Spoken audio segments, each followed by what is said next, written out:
So for every business to grow, the one thing that I've learned in 21 years of being a part of OLAM is that you must not try to grow a business if you're not able to differentiate it. First, differentiate your business before you scale it. If you attempt to scale a business before you differentiate it, you will always struggle for profitability.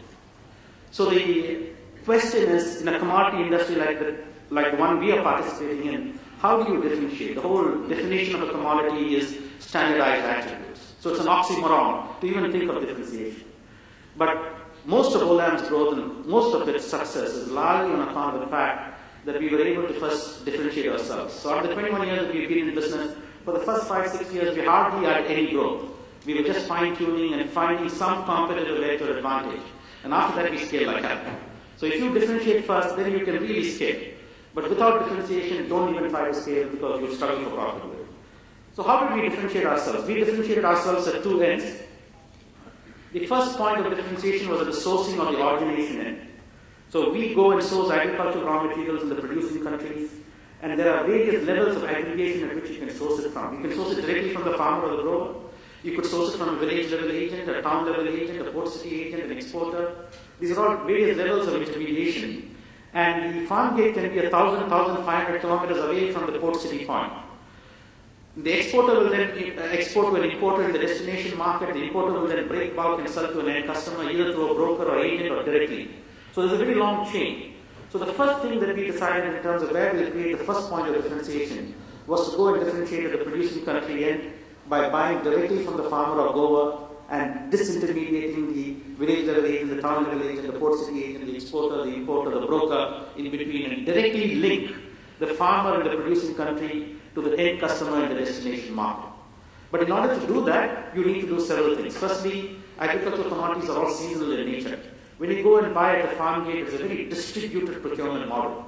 So you've got hundreds of thousands of warehouses in the country, you've got a lot of complexity. And once you invest in all of that infrastructure, and you source just one agricultural commodity, all agricultural commodities are seasonal in nature. They're available for 3 months of the year, 5 or 6 months of the year at best. And then if you idle your infrastructure for the balance 6 months, you do not have a tenable cost position.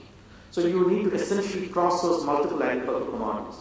So the logic with which we built our product portfolio was to allow us the opportunity to cross-source these products at the farm gate, so that 12 months of the year we could keep that infrastructure utilized and amortize the large procurement infrastructure costs over multiple commodities over larger volumes, giving us therefore an advantage cost position.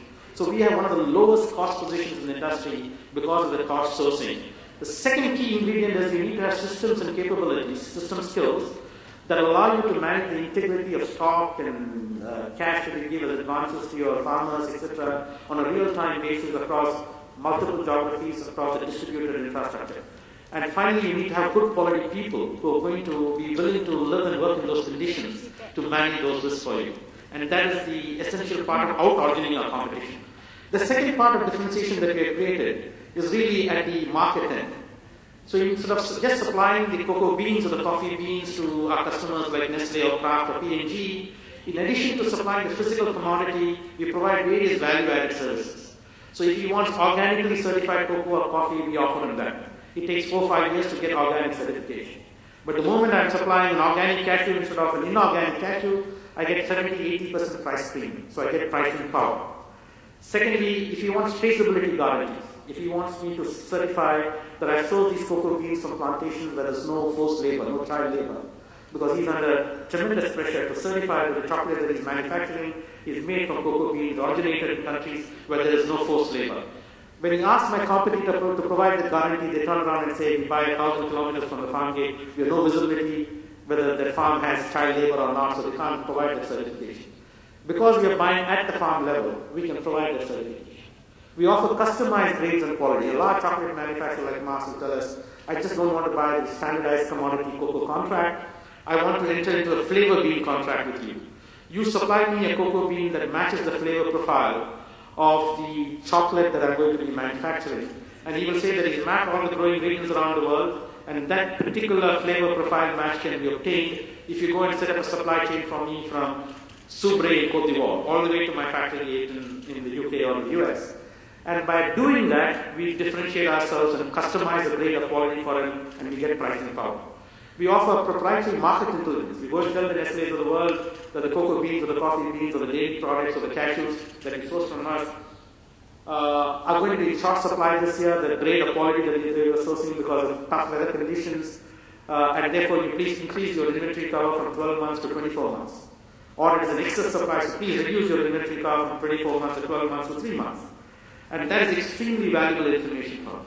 We offer them risk management solutions. So there are 7 or 8 of these value-added services that we offer, which allows us to differentiate ourselves, allows us to get some pricing power, because otherwise we are all price takers.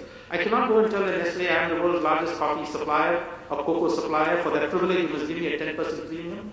There's a transparent price discovery mechanism in terms of the futures market.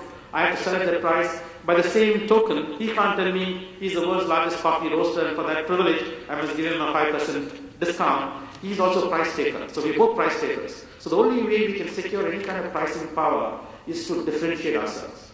And by these kinds of differentiation that I'm explaining to you, which is all about business model innovation, you can get some pricing power, you get a higher share of his wallet, and you're able to therefore grow faster than the market growth rate. So if creating value means you have to find ways of innovatively growing and grow faster than the market, then this is at the heart of being able to how to do that. And it's also, when you think about creativity, you need to have a good insight about your industry. You cannot be creative in a vacuum.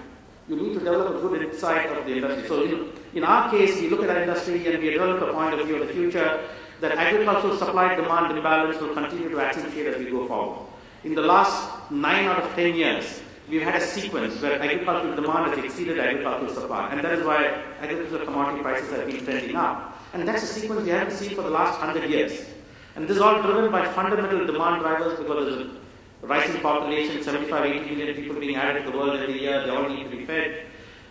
The growing prosperity in the transition economies like China, India, and other countries means that they're all shifting to a more protein and fat-based diet. So China in the mid-80s consumed just 15 kgs of meat per capita. Today it is 55 kgs. The US still consumes 120 kgs of meat per capita. You can say it's all cultural. The Asians will never eat as much meat as the Americans or the Europeans. But Hong Kong, which is part of China, consumes 95 kgs of meat per capita. It's all about economics. You're more prosperous, you will eat more meat and proteins. You're more prosperous, you eat more fats. So if you go down that path, the demand for agricultural raw material just ramps up. So to produce a kg of poultry, you need 2 kgs of meat. 2 kgs of feed grains. To produce a kg of pork, you need 4 kgs of feed grains. To produce a kg of beef, you need 8 kgs of feed grains. So as you migrate to a more protein diet, demand for these agricultural raw materials will ramp up. And then there's now a new source of demand for agricultural raw materials, which is biofuels. A third of the US corn crop last year was diverted into bioethanol manufacturing. Almost 10% of the world edible oil production was diverted into ethanol manufacturing. Half of sugarcane crop in Brazil went into ethanol manufacturing. So this is a new source of demand. And on the supply side, you see also significant issues. Decrease in arable land. You're losing about 0.8% of your arable land each year because of soil erosion, alkalization, salinization, overcultivation. Urbanization is a big phenomenon. Every car that is added to the road in China means 0.074 hectares being set aside for parking lots and roads for those cars to run. China became the largest car-consuming nation in the world last year in terms of number of cars sold last year, overtook the US. And India also, car consumption is rising. Today there's 540 million cars around the world. One estimate that I saw is that by 2030, Chinese car consumption will be equivalent to that of Japan, which means China alone will have 640 million cars on the road.